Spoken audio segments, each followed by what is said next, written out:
Katakan harapanku tak akan hilang, karena kasih-Nya sekarang ku ada. Oh Yesusku, ku cinta Kau selamanya. Oh Yesusku, ku cinta Kau selamanya. Oh Yesusku, ku cinta Kau selamanya. Mari kita berdoa. Bapa, kami mengucap syukur, berterima kasih untuk semua kasih dan anugerah Tuhan yang Tuhan telah berikan kepada kami melalui Putra-Mu Yesus Kristus yang telah menebus segala dosa dan kesalahan kami sehingga kami boleh memperoleh hidup yang kekal. Kami sangat bersyukur, berterima kasih, tidak hanya hidup kekal yang Tuhan berikan kepada kami, tapi juga hidup saat ini Tuhan, di mana Engkau terus menuntun dan memimpin setiap langkah kami, sedemikian rupa sehingga apa yang kami lakukan boleh terus berkenan di hati Tuhan. Kami bersyukur, kami berterima kasih. Pada siang hari ini Tuhan, kami ingin belajar sebagian daripada firman-Mu. Berikanlah kepada kami Tuhan pengertian-Mu, sehingga Tuhan kami boleh mengerti, dan tidak hanya mengerti, tapi kami juga memahami, kami juga boleh mempraktekkan apa yang kami pelajari, supaya hidup kami Tuhan menjadi lebih berkenan di hadapan Tuhan. Kami bersyukur, berterima kasih, kami ingin belajar firman-Mu dan menyambut firman-Mu. Di dalam nama Tuhan Yesus Kristus kami berdoa dan mengucap syukur. Amin. Selamat siang semuanya. Sudah lama enggak persekutuan kita. Ada banyak hal yang telah terjadi di dalam kehidupan kita ya. Saya sendiri sempat keliling-keliling ke Malaysia, pelayanan cukup melelahkan di sana. Dari satu waktu ke waktu yang lain, di mana grup ini minta, grup yang lain juga minta, grup yang lain lagi minta. Itu dari pagi sampai 11:30 malam itu baru pulang ke hotel, dan itu pun belum mandi, ya. Dan benar-benar lelah banget, tapi sangat menyenangkan ya. Baik di Malaysia, juga kemudian terus ke Singapura, dan berlanjut ke Bintan dan Batam. Ya, di sana ada beberapa pelatihan EE juga di Batam, dan kemudian ada satu berita yang mengejutkan karena salah satu dari peserta yang kami latih, Ibu Gembala Gereja Isa Al-Masih Pringgading, cabang dari Pringgading yang di Semarang, Ibu Gembala yang bernama Ibu Teti meninggal dunia baru beberapa hari yang lalu. Padahal orangnya semangat banget begitu ya. Nah, hidup kita tidak tahu kapan kita akan dipanggil pulang oleh Tuhan. Dan pada saat kita dipanggil pulang Tuhan, tentunya kita tidak membawa apa-apa.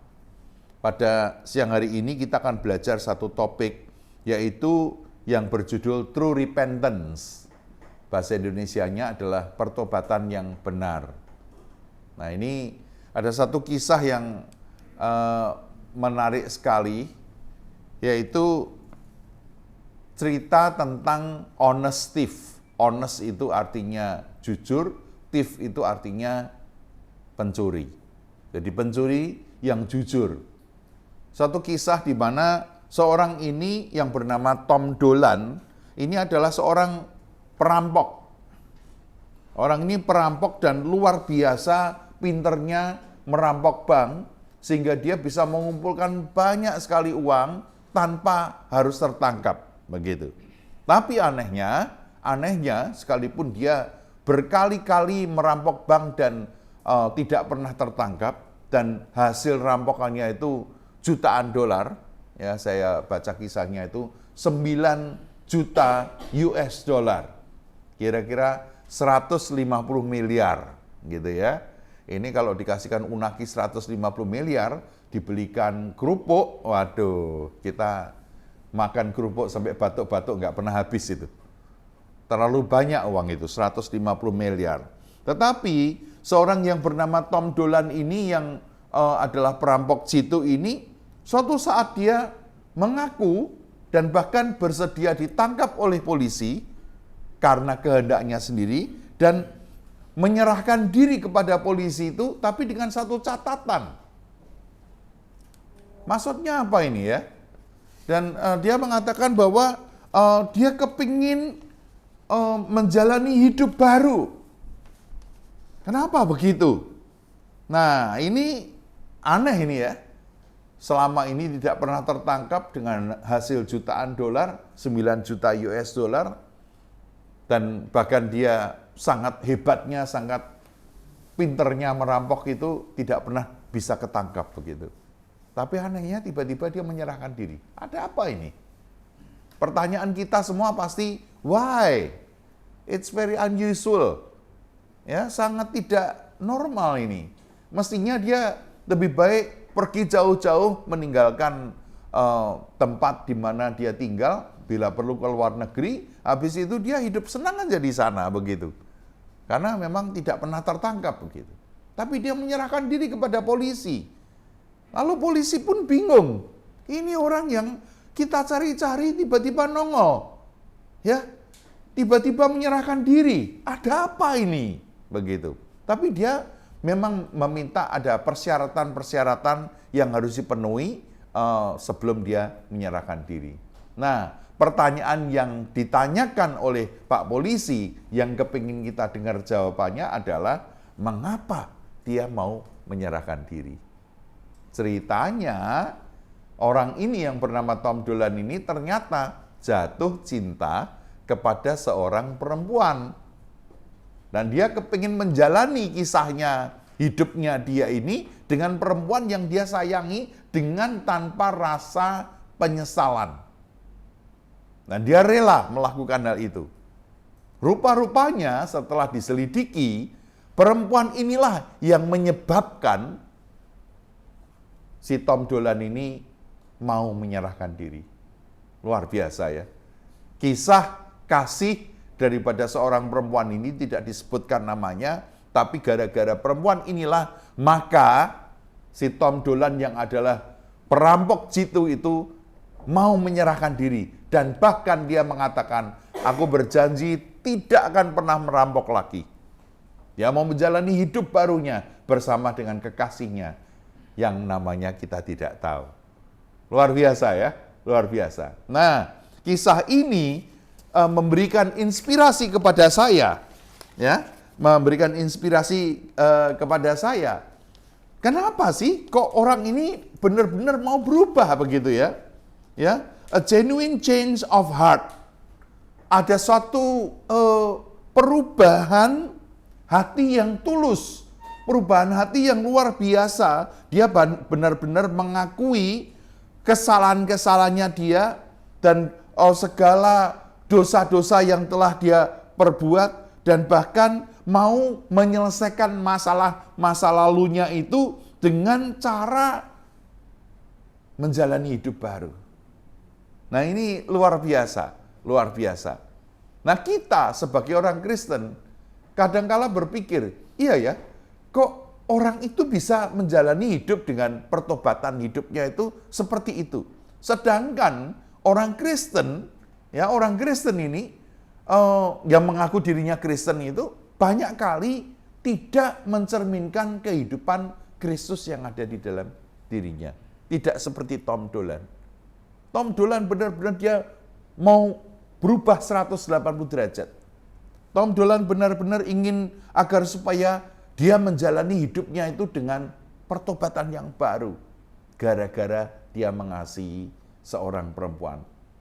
Nah, ini yang menggelitik hati saya dan kita akan selidiki pada siang hari ini. Mengapa toh orang yang disebut dirinya Kristen yang harusnya menjalani hidupnya dengan pertobatan itu kok kadangkala atau seringkali atau ada orang Kristen yang tidak menjalani hidupnya dengan pertobatan.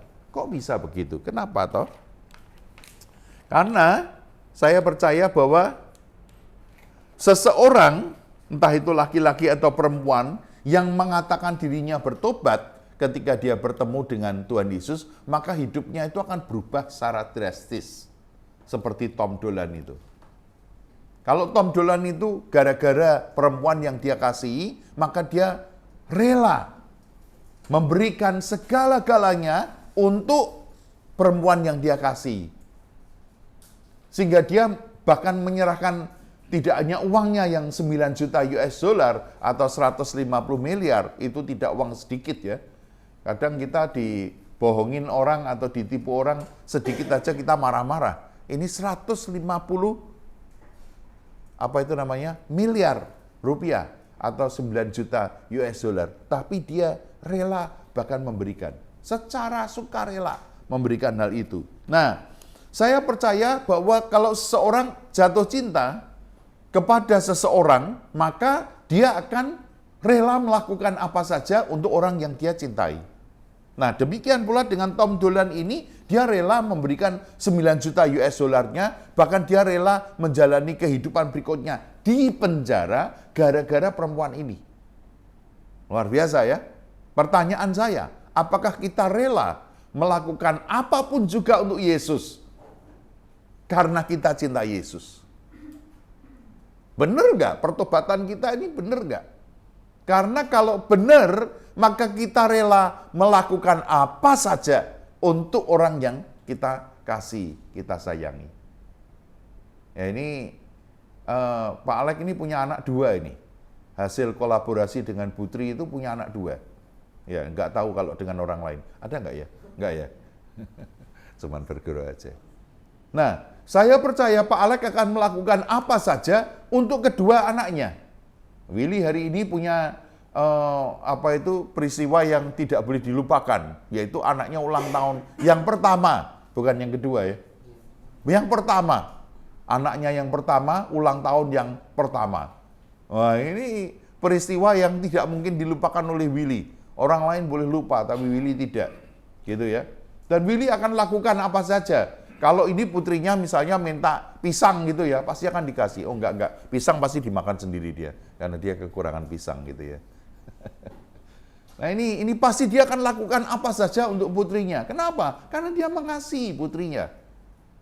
Ya, nah ini saya percaya seperti itu. Nah, kalau kita benar-benar cinta, kalau kita benar-benar sayang sama Tuhan, yang adalah juru selamat kita, maka kita pasti hidupnya akan diubah. Pasti kita rela melakukan apa saja demi orang yang kita cintai. A man or a woman will drastically change his or her life when he meets Jesus. Kalau seorang laki-laki atau perempuan ketemu dengan Tuhan Yesus, benar-benar dia ada pengalaman pribadi dengan Tuhan Yesus, maka hidupnya akan diubah secara drastis. Drastis itu artinya apa ya? Mendadak seketika, loh gini kok berubah begitu. Misalnya kalau Willy itu dulu gondrong rambutnya 1 meter, tiba-tiba sekarang dipotong bros atau gundul. Nah itu kayak gitu. Drastis, perubahan drastis begitu. Ya, nah ini cerita yang luar biasa yang menginspirasi saya. Ya, Honest Steve ini. Nah di dalam Alkitab kita akan lihat contohnya. Ini ada seorang yang bernama Petrus. Petrus itu adalah seorang apa? Nelayan, fisherman. Seorang yang biasanya menangkap ikan. Ketika dia bertemu dengan Tuhan Yesus, yang terjadi apa? Hidupnya berubah drastis dan bahkan dia mengatakan apa? Dia sekarang menjadi fisher of men. Dari fisherman menjadi fisher of men. Artinya menjadi penjala jiwa. Dari penjala ikan sekarang menjadi penjala jiwa. Yaitu kata-katanya hampir mirip ya. Fisherman, jadi fisher of men. Itu beda, ya beda banget itu. Fisherman itu adalah penjala ikan, tapi kalau fisher of men itu penjala manusia. Petrus yang menyangkal Tuhan Yesus 3 kali, bahkan dia rela untuk mati. Dengan sengaja dia mengatakan, aku boleh disalib, tapi jangan seperti Tuhanku, jangan seperti guruku. Dengan kepala di atas, aku minta kepalaku di bawah, karena aku tidak layak menyerupai atau menyamai guru atau Tuhanku. Luar biasa bukan? Petrus yang menyangkal Tuhan Yesus ketika dia ditanya, kamu juga salah satu dari mereka kan? Petrus yang mengatakan, no, enggak, bukan aku itu, aku enggak tahu. Bahkan dengan sumpah mengatakan, aku enggak kenal dia. Orang yang sama, karena dia sudah jatuh cinta kepada Tuhan Yesus, dia mengatakan, aku mau dan rela disalib dengan kepala terbalik di bawah. Bagaimana dengan murid-murid yang lain? Ada 12 murid, salah satunya adalah Yudas yang mengkhianati Yesus. Dia tidak benar-benar cinta Tuhan. Dia mencium Tuhan, tapi ciumannya ciuman palsu itu. Kayak kalajengking ya, ngentup gitu. Kalajengking itu menyengat begitu. Tidak, itu dia tidak cinta Tuhan. Tapi yang lain-lainnya, bahkan seperti Thomas yang mengatakan, kalau aku nggak mencucukkan ujung jariku ini ke lambung atau ke tangan, telapak tangan, aku tidak akan pernah percaya. Orang yang seperti itu pun bahkan rela mati untuk Tuhan Yesus. Dari 12 murid itu, maka 11 murid, dari 11 murid yang cinta Tuhan Yesus itu, 10 diantaranya itu semuanya mati syahid. Hanya satu yang tidak mati syahid, yaitu Yohanes. Di mana Yohanes sempat pernah direbus atau digoreng itu ya, gitu, tapi tidak mati. Dan akhirnya dia ditaruh di pengasingan. Luar biasa kisah daripada murid-murid Tuhan Yesus yang dulunya tidak begitu cinta Tuhan, tapi ketika dia melihat bahwa Yesus yang Tuhannya, gurunya itu rela mati di kayu salib untuk mereka, maka akhirnya 11 murid itu semuanya rela mati untuk Tuhannya. Bagaimana dengan kita? Hari-hari ini di gereja diajarkan, kalau kamu cinta Yesus, maka kalau kamu percaya Yesus, maka Tuhan Yesus akan memberkati kamu. Akan memberi ini, akan memberi itu, memberi kesembuhan, memberi apa. Pengajaran yang menurut saya sangat populer hari-hari ini adalah pengajaran Kristen yang mengenakkan dan menina-bobokkan orang-orang Kristen. Tetapi salib tidak pernah diajarkan. Kalau kita ngerti, Yesus tidak pernah mengajarkan, kamu percaya Yesus, kamu semuanya akan hidup yang berlimpah-limpah, tidak ada sakit penyakit, semua hari akan menyenangkan. Tidak, Tuhan Yesus tidak pernah mengajar yang demikian. Tapi Tuhan Yesus mengajarkan, engkau harus memikul salib, engkau harus menyangkal diri. Berani enggak kita melakukan hal yang sama? Hari-hari ini pengajaran yang saya ajarkan adalah pengajaran yang tidak populer. Memikul salib, menyangkal diri, dan mengikut Yesus setiap hari. Tidak mudah. Kita kasih contoh lain. Oke, kita lihat. Ada Sakius. Siapa Sakius itu? Sakius adalah seorang pemungut cukai. Dan bahkan di zaman dia masih hidup, itu dia benar-benar jahat. Melakukan pemerasan. Orang ditekan suruh bayar pajak lebih banyak. Tapi ketika dia berjumpa dengan Tuhan Yesus, apa yang terjadi? His life drastically change. Hidupnya secara drastis diubahkan. Dan bahkan dia mengatakan, orang yang pernah aku peras akan aku ganti 4 kali lipat. Ganti semua. Luar biasa itu. Kalau dia pernah memeras orang 1 juta, dia bayar 4 juta. Itu luar biasa. Inilah bukti daripada pertobatan. Sesuatu yang drastis. Kita mengikut Tuhan, benar nggak kita percaya sama Yesus? Benar nggak kita cinta sama Dia? Buktikan, harus ada buktinya. Ini Sakius membuktikan hal itu. Ya, dia mengatakan, setengah hartaku aku berikan kepada orang miskin. Sisanya orang yang pernah aku peres bayar 4 kali lipat. Luar biasa. Berani nggak kita melakukan hal yang sama? Kenapa hari-hari ini orang Kristen hidupnya tidak berdampak? Hidupnya tidak berdampak. Kenapa? Karena hidupnya tidak mencerminkan Kristus yang hidup di dalam dirinya. Petrus, buktinya, Sakius, orang yang berikutnya, contoh berikutnya, hidupnya berdampak. Kekristenan pada waktu itu maju pesat. Petrus berkhotbah, bayangannya aja menyentuh orang terus, orang sakit jadi sembuh. Bayangannya loh. Nggak perlu dijamah, nggak perlu didoakan, apalagi sekarang tuh harus digetar-getarkan begitu, nggak perlu. Saya nggak mau ikut-ikutan, nggak ada. Kalau saya berdoa, saya nggak perlu, wah dalam nama Yesus. Nggak perlu. Kalau emang sembuh ya sembuh lah. Nggak usah pakai cara-cara yang itu harus digoyang-goyang begitu. Nggak perlu. Tuhan bisa dengan cara apapun juga itu bisa. Kita lihat contoh yang lain. Paulus. Siapa itu Paulus? Dia dulu namanya Saulus. Saulus itu adalah orang yang mau membinasakan kekristenan. Dia bahkan ketika Yakobus dilempari sama batu itu, dia orang yang salah satu yang menyetujui hal itu. Dia bahkan kepingin agar supaya kekristenan itu dibinasakan begitu. Tidak boleh ada kekristenan. Orang ini yang ketemu sama Tuhan Yesus dan kemudian menjadi buta untuk sementara waktu, dan kemudian Ananias datang disuruh sama Tuhan Yesus untuk menemui Saulus. Akhirnya Saulus menjadi celik dan akhirnya menjadi Paulus. Diubah hidupnya oleh Tuhan.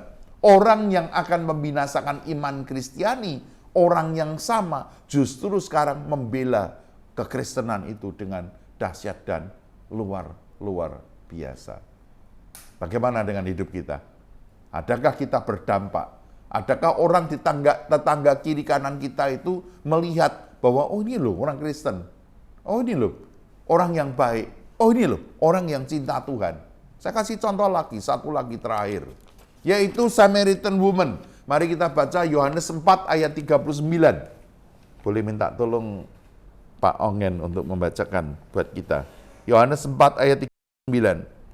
Yohanes 4 ayat 39. Dan banyak orang Samaria dari kota itu telah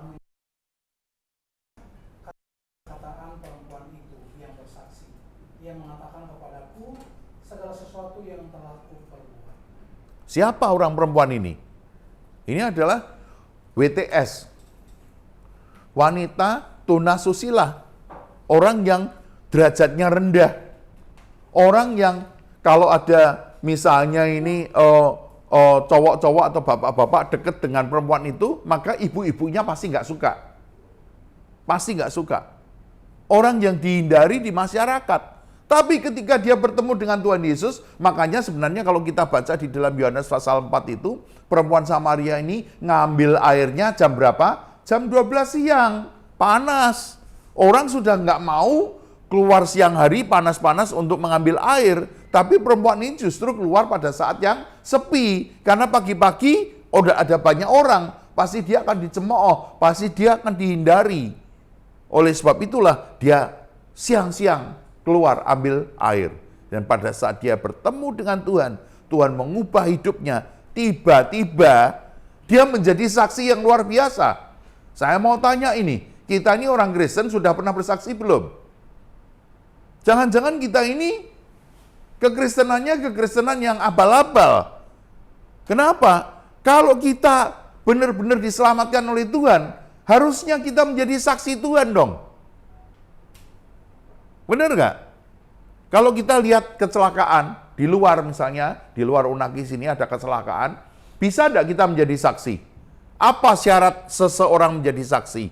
Satu, dia mengalami secara pribadi.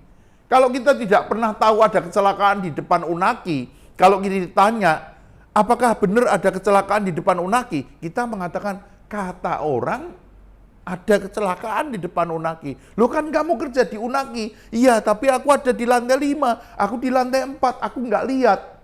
Syarat pertama, agar supaya kita bisa menjadi saksi Yesus adalah kita mengalami secara pribadi menjadi saksi. Kalau kita mengalami Yesus, maka kita bisa menjadi saksi. Buktinya, ini loh perempuan Samaria, Yohanes 4 ayat 39. Begitu dia ketemu sama Tuhan Yesus, selesai dia water potnya, atau apa itu water potnya itu? Ember airnya itu ditinggal di situ. Langsung dia lari ke kota. Ngapain ke kota? Menjadi saksi. Apa yang dia butuhkan yaitu air, ditinggal di situ. Pekerjaannya dia ditinggal di situ. Dia bahkan lari ke kota untuk menjadi saksi Yesus Kristus. Ada perubahan drastis yang luar biasa. Pertanyaan saya, jangan-jangan kita ini belum mengalami Yesus Kristus, sehingga kita tidak bisa menjadi saksi Tuhan. Seperti Kalau kita ada di lantai ini, kecelakaan ada di depan, kita nggak lihat. Ketika ditanya, kita nggak bisa ngomong. Kata orang. Tapi kita sendiri tidak pernah mengalami hal itu. Nah, ini kita perlu belajar ya. Saya akan selesaikan dengan cepat. But why many Christians' life don't change? Kenapa ada banyak orang Kristen, kehidupan orang Kristen tidak berubah? Ada dua saja kemungkinannya. Kemungkinan yang pertama apa? Kemungkinan yang pertama adalah they don't really meet Jesus. Mereka tidak benar-benar mengalami, tidak bertemu dengan Tuhan Yesus. Kalau tidak melihat kecelakaan, maka kita tidak bisa menceritakan dengan jelas, dengan detail. Oh ya, pada tanggal 2 Mei, hari Jumat, habis persekutuan, saya keluar tiba-tiba, ada orang kecelakaan di situ. Kita bisa cerita, kenapa? Karena kita melihat, kita mengalami. Bisa nggak kita menceritakan hidup kita kepada orang lain? Harusnya bisa kalau kita mengalami. Kalau kita mengalami Yesus, pasti bisa. Atau yang kedua, apa itu yang kedua? Yang kedua adalah mereka bertemu dengan Tuhan Yesus, tetapi tidak mau berubah. Iblis ketemu Tuhan Yesus nggak? Halo? Ketemu nggak? Dari mana kita tahu kalau iblis ketemu Tuhan? Matius pasal 4 berkata, dia bertemu dengan Tuhan. Jangan dipikir iblis nggak bertemu dengan Tuhan loh. Iblis itu bertemu dengan Tuhan. Bahkan dia mencobai Tuhan. Tapi apakah dia percaya Yesus? Tidak. Apakah hidupnya berubah? Tidak. Nah inilah orang Kristen kalau bertemu dengan Tuhan Yesus tapi dia tidak berubah. Mengapa? Karena mereka mengeraskan hati mereka. Hati itu apa? Ini. Pikiran, perasaan, emosi, imajinasi, kehendak. Itulah hati. Hati itu bukan hati yang kita makan seperti hati sapi begitu, bukan itu.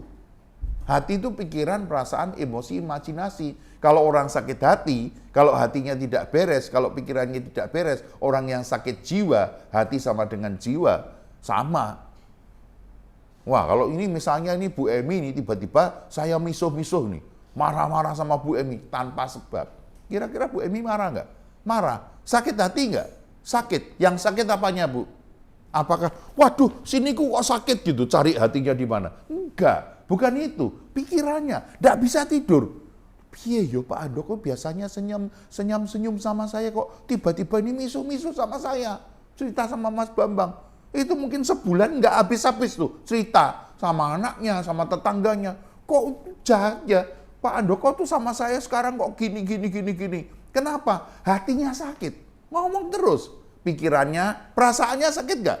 Perasaannya, emosinya. Oh kalau cerita mungkin nggak cuman asal cerita, tapi mungkin berapi-api, berkobar-kobar. Kenapa? Karena perasaannya juga kena, emosinya kena, imajinasinya mulai mikir-mikir. Ya ini tak balas saya, Pak Andoko enaknya tak apakan nih ya, gitu. Mulai mikir-mikir, kehendaknya, semuanya, hatinya, itu pikirannya, itu jiwanya kena semua. Orang yang sakit jiwa, coba dipikir. Fisiknya boleh kuat, tapi kalau jiwanya sakit, gimana? Pikiran, perasaan, emosi, imajinasi, kehendaknya gimana?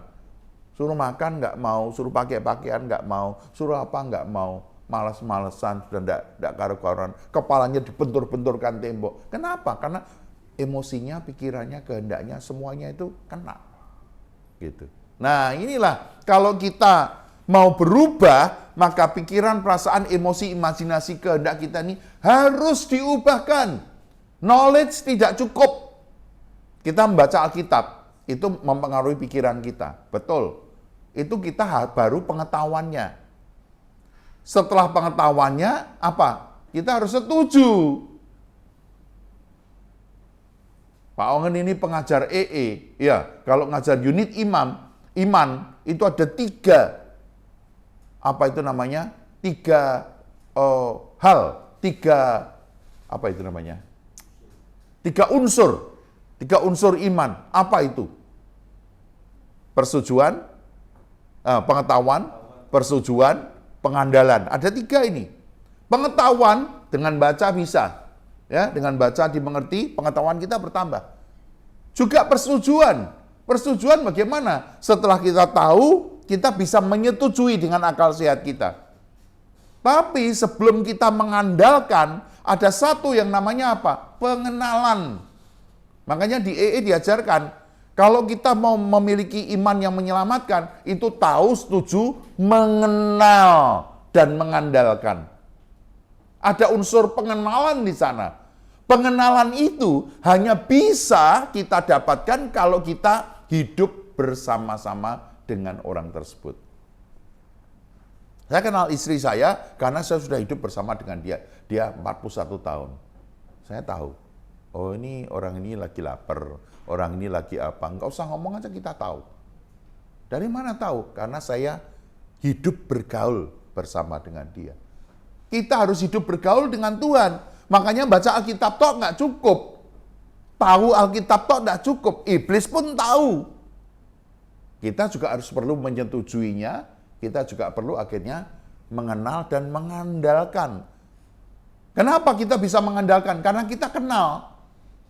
Dulu istri saya kalau kurang uang, ya ngomel-ngomel, marah-marah. Biar ini bulan depan, gini gitu dan lain sebagainya. Tapi bertahun-tahun ikut Tuhan, lama-kelamaan dia sama seperti dengan saya. Piye Mi, bulan ini Mi? Ya kayak biasa. Maksudnya kayak biasa itu apa? Ada duit banyak gitu? Enggak. Kayak biasa. Nanti kan ada, nanti kan Tuhan tolong. Luar biasa. Luar biasa.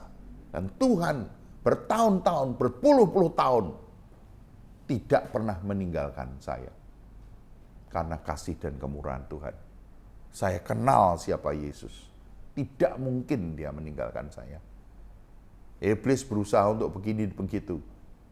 Berusaha untuk membuat saya jatuh, membuat saya untuk meninggalkan Tuhan. Tapi saya tahu, oh Tuhan itu kasihnya luar biasa. Jadi ada unsur pengetahuan, ada unsur persetujuan, di mana kita harus menyetujui firman yang kita baca, yang kita pelajari, tapi juga ada unsur apa? Pengandalan. Pengandalan. Nah ini, kenapa ya kalau orang Kristen hidupnya dirubah oleh Tuhan itu kan harusnya berubah begitu ya. Berubah, pasti itu. Orang itu dijamah oleh Tuhan, maka hidupnya akan berubah. Seperti contoh-contoh yang sudah saya sebutkan tadi di atas, ada Petrus, ada Saulus menjadi Paulus, ada siapa itu tadi, tax collector siapa? Sakeus, ya, ada perempuan Samaria, dirubah. Ya, makanya itu kita lihat di dalam kehidupan perempuan Samaria, kalau kita lihat, ya, itu di Yohanes pasal yang keempat. Nah, Yohanes pasal 4, the woman left her water pot, then went to the city to be the witness for Jesus Christ. Ya, bahkan meninggalkan water potnya, ya, dan kemudian dia pergi ke kota untuk menjadi saksi. Tapi ketika orang Kristen berdoa, karena prayer orang yang berdoa, ya, kita datang ke persekutuan ini kan kita berdoa juga, toh. Kenapa kok pada saat kita berdoa kok hasilnya kok enggak seperti yang kita harapkan? Kenapa? Karena kita berdoa, tapi kita tidak melakukan. NATO, no action, thought only. NATO, ya. Kenapa kok begitu? Karena berdoa itu akan mengubah hati kita. Pikiran, perasaan, emosi, dan imajinasi kita itulah yang dirubah. Dan ketika hati kita dirubah, maka kita akan fokusnya kepada kemuliaan nama Tuhan. Orang Kristen seringkali fokusnya kepada siapa? Dirinya sendiri. Kurang duit, ya dirinya. Kurang sehat, ya dirinya. Kurang apa, ya dirinya. Pokoknya dirinya aja. Tidak berfokus kepada Tuhan. Kalau kita berfokus kepada Tuhan, artinya berarti kita tidak memikirkan diri kita sendiri. Seorang prajurit itu tidak pernah berpikir tentang kebutuhannya dia sendiri, tapi dia berfokus kepada perintah atasannya. Pergi perang sana, dia nggak peduli tuh rumahnya ada makanan atau nggak ada makanan, dia pergi aja pokoknya. Dia percaya bahwa komandannya akan mencukupi kebutuhan yang ada di rumah, tetapi dia tugasnya adalah melakukan apa yang komandannya perintahkan. Nggak peduli dia, jalan aja. Seorang prajurit itu begitu. Dan kita mesti harus punya iman yang dalam tanda petik nekat begitu. Jalan aja pokoknya. Tuhan suruh, jalan aja. Suruh bersaksi, bersaksi aja. Jalan aja. Pasti nanti Tuhan akan tolong kok. Nggak mungkin nggak menolong. Karena sudah bertahun-tahun, berpuluh-puluh tahun Tuhan itu selalu dan terus-menerus menolong. Nah, kenapa kok ini kalau kita lihat ya, kenapa kok orang Kristen itu terus jadi ngambek? Ya itu tadi, karena fokusnya kepada diri sendiri, tidak berfokus kepada Tuhan. Kalau kita berdoa, maka hati kita lah yang diubahkan oleh Tuhan.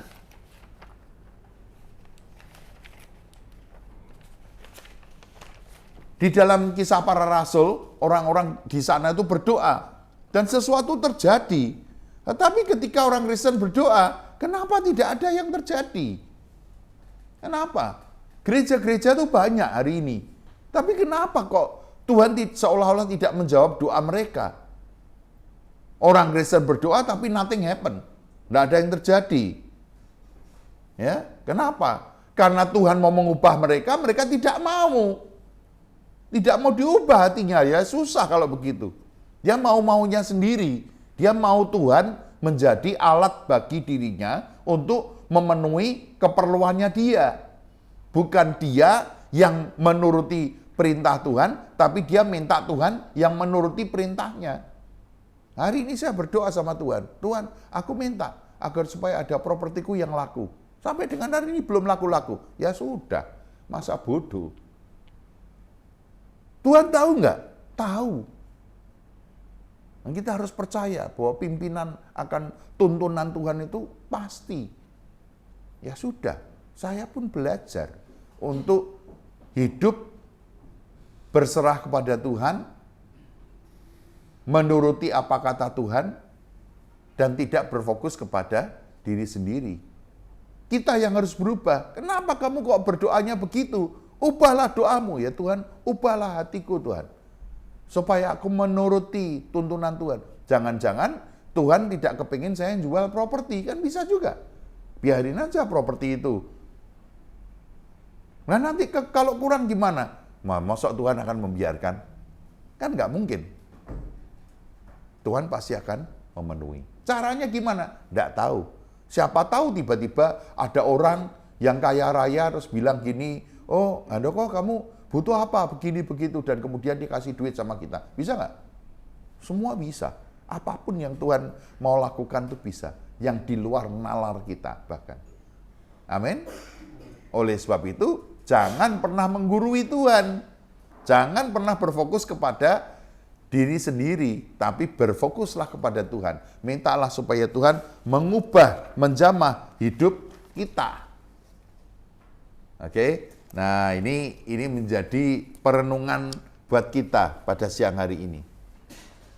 Izinkan Roh Kudus untuk menjamah hidup kita dan mengubah hati kita, pikiran, perasaan, emosi, dan imajinasi kita, kehendak kita. Izinkan Roh Kudus mengubah hati kita. Izinkan Roh Kudus mengubah hati kita pada siang hari ini. Mari kita tundukkan kepala dan berdoa.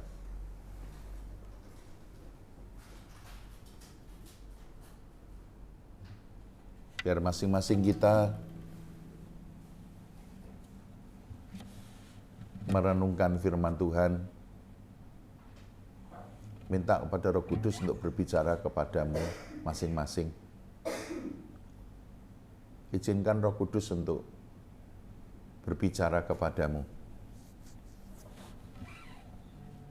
Izinkan Tuhan untuk mengubah hidupmu, mengubah hatimu.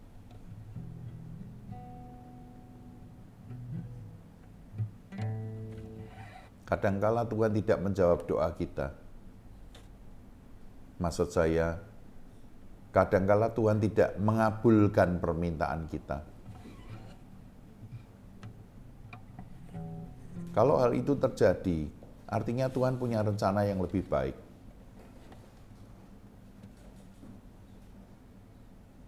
Dan pada saat Tuhan mengizinkan hal itu terjadi, artinya ada cara lain yang Tuhan mau. Izinkan dan biarkan Tuhan berkarya di dalam hidup kita. Nggak apa-apa kalau doa kita tidak dikasih oleh Tuhan, Tuhan tidak mengabulkan seperti permintaan kita. Nggak apa-apa. Karena apa yang Tuhan beri itu pasti lebih baik daripada apa yang kita minta. Izinkan Roh Kudus untuk mengubah hati kita pada siang hari ini. Saya percaya bahwa Tuhan sangat mengasihi kita semua. Mungkin ada doa-doa kita yang, permintaan kita yang tidak atau belum dikabulkan oleh Tuhan. Kita tenang saja dan biarkan Tuhan yang mengambil alih situasi ini. Izinkan Tuhan untuk menuntun hidup kita, karena Dia adalah Allah. Dialah yang berperkara, Dialah yang menuntun dan memimpin kita. Bukan kita menuntun Tuhan untuk melakukan apa yang kita mau, tapi izinkan Tuhan melakukan apapun yang Dia mau di dalam kehidupan kita. Bapa, hamba-Mu bersyukur, berterima kasih. Siang hari ini kami belajar supaya Tuhan mengubah hati kami. Biar kami, Tuhan, benar-benar bertobat. Setiap kami datang kepadamu, Tuhan, di saat-saat teduh kami di rumah, saat-saat di mana kami berdoa bersama di persekutuan ini. Kami mengizinkan Roh Kudus Engkau yang mengubah hati kami, mengubah pikiran, perasaan, emosi, imajinasi, kehendak kami, sedemikian rupa sehingga hidup kami, Tuhan, berkenan di hati Tuhan. Tuntun dan pimpinlah setiap langkah kami, ya Bapa. Ajarlah kami untuk menjadi taat kepada Tuhan. Ampuni segala dosa dan kesalahan kami. Dan biar Tuhan hidup kami memuliakan akan nama Tuhan. Seperti Tom Dolan, seperti Petrus, seperti Sakeus, seperti Paulus, dan seperti perempuan Samaria. Hidup kami boleh dipakai oleh Tuhan dengan dahsyat dan luar biasa untuk kemuliaan nama Tuhan. Kami mau bawa Tuhan Universitas AGI ke dalam tangan-Mu. Kami minta agar supaya Tuhan terus tuntun dan pimpin baik Putri dan semua tim yang ada. Terutama teristimewa adalah semua tim yang beragama Kristen. Supaya kami boleh menjadi contoh yang baik bagi teman-teman yang beragama lain. Kami mohon Tuhan agar supaya Tuhan menuntun, memimpin, dan memberkati. Jadikan universitas ini alat-Mu untuk meninggikan dan memuliakan nama Tuhan. Baru-baru ini Tuhan kami sudah menjalani, melewati, ada asesor yang sudah datang untuk menilai program studi perpajakan. Dan kami sudah mencoba dengan maksimal memberikan yang terbaik. Kami mohon agar supaya Tuhan memberikan hasil yang terbaik buat kami. Terima kasih Tuhan. Kami juga menyerahkan baik Putri maupun semua rektorat, dekanat, dan bahkan semua Bapak Ibu dosen dan staf karyawan di UNAGI. Hamba memohon agar supaya Tuhan memberkati masing-masing kami dengan kesehatan, kekuatan, memberikan hikmat dan akal budi, kepinteran, perlindungan, Engkau yang menjaga dan memelihara, Engkau yang mencukupi semua kebutuhan, baik kebutuhan universitas maupun kebutuhan kami pribadi, lepas pribadi. Mohon kiranya Tuhan memberikan kesehatan yang sempurna buat masing-masing kami, memberikan kepada kami sukacita dan damai sejahtera yang melampaui segala akal dan pikiran, menyertai dalam kehidupan kami dan keluarga kami. Kami bersyukur, berterima kasih untuk Pak Rudi dan tim yang membantu Unagi juga di asrama. Kami mohon agar supaya Tuhan juga melindungi, menjaga, memelihara, dan memberkati. Sehingga semua kami yang ada di asrama, baik yang beragama Kristen ataupun tidak, kami mohon Tuhan agar supaya Tuhan memberkatinya. Bapa, kami minta agar supaya Tuhan Engkau memberkati semua tim kami dengan kesehatan, kekuatan, dan berkat yang melimpah. Kami mengucap syukur Tuhan, menyerahkan yayasan juga ke dalam tangan-Mu dengan segala kesulitan dan kebutuhannya. Kami mohon Tuhan juga mendengar doa kami. Kami mengucap syukur, berterima kasih, menyerahkan Unagi ke dalam tangan-Mu. Di dalam nama Tuhan Yesus, kami berdoa dan berterima kasih. Semua kita yang percaya katakan, amin. Tuhan memberkati.